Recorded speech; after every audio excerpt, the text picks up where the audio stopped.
Good day.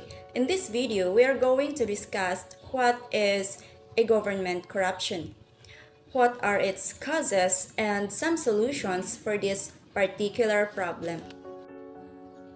Government corruption is the misuse of power or resources for private gain, leading to weakened democracy, reduced economic growth, and increased poverty. In the Philippines, corruption has been a long-standing issue affecting various sectors such as politics, bureaucracy, law enforcement, and business. It manifests various forms such as bribery, graft, embezzlement, and patronage politics. What causes corruption? Government corruption is a widespread problem that can have devastating effects on society. It can sap public resources and lead to a breakdown in the trust between citizens and government. The causes of corruption can vary depending on the situation and context, but some common causes include 1. Lack of transparency and accountability.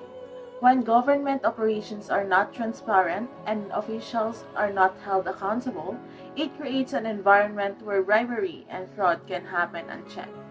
2. Insufficient laws and regulations. Inadequate laws and regulations create loopholes and a system where abuse of power is not effectively punished, allowing corrupt officials to take advantage. 3. Political instability. Political instability creates an environment of uncertainty and mistrust that allows corrupt officials to exploit their positions and act unethically. 4. Economic factors such as poverty and inequality. Economic inequality and poverty create desperation, driving people to engage in corruptions out of necessity. 5. Cultural factors such as acceptance of bribery and nepotism. Cultural factors such as accepting bribery and nepotism as a way of life create an environment where these immoral practices are normalized and expected. This is a cycle of self-perpetuating cycle that leads to further corruption in the government. And last but not the least, number 6, greed and self-interest.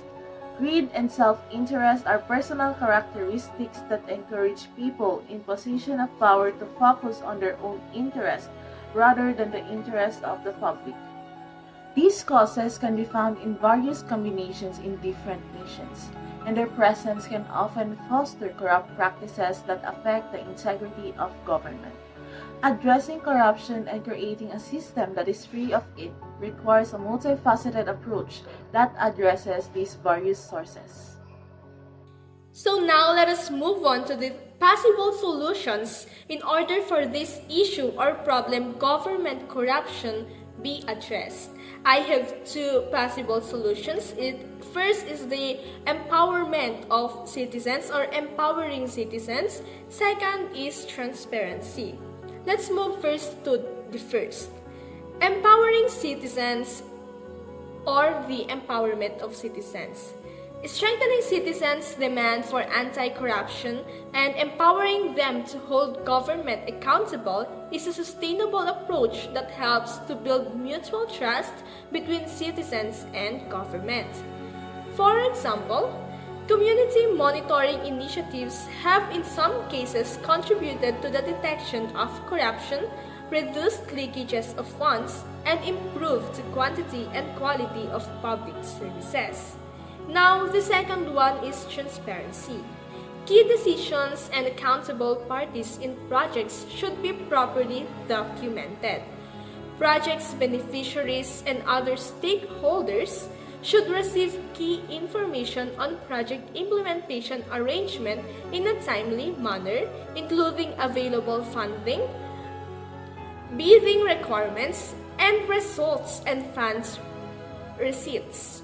So receipts or fund recipients. So these are only two possible solutions in order for government corruption to be addressed. On the following video, we will going to introduce more solutions in order for this issue to be addressed. My two suggestions on how we can at least be able to stop the corruption is having an ethical leadership training. The school should train their students on how to uphold the ethical standards and resist corruption, especially to those who have a plan to be a public servant. Public officials should have a training too. They should adhere to high moral standards and consistently uphold the values of honesty, fairness, and respect since they are responsible in managing the country. Moreover, their heart must serve the country genuinely and focus on how they will be able to develop the country. My next suggestion in order to address the corruption in our country is support and protect the whistleblower at all costs. Since whistleblower is the one who exposes wrongdoing, fraud, corruption, or any illegal activity within an organization or government entity, and they are ready to risk their personal safety just to bring such information to light. The government should provide a regulation to their safeness. Additionally, the officials that whistleblower had exposed should be punished because what's the point of protecting the whistleblower if they don't listen to them or punish the officials they had exposed? So whistleblowers should be rewarded for their bravery.